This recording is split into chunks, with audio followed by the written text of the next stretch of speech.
Hi, I'm Dr. Andre Mark. I'm the Chief Oral Surgeon at Center Park Oral Surgery and Dental Implant Center. I want to just explain briefly to you what will happen if your dentist has recommended that you come and see me for a dental implant.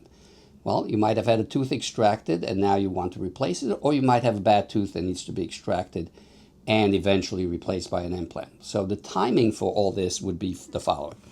You come in with a bad tooth, we will try to do the procedure in one visit. So we would extract the tooth and replace it with an implant on the same day.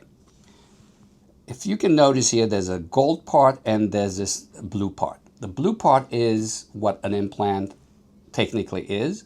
And what most of you believe an implant is the blue part, the gold part, and the white part. So when you come to me, you expect to see the whole thing in one visit. However, that's not what happens. We place the blue part. Sometimes we place the gold part. Most of the time, we just place a healing cap and we wait. We wait for 3 months for the process of osseointegration.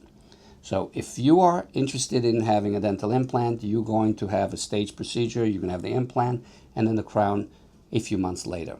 Please call me, DM me, or look me up on our Instagram account so that you can have this done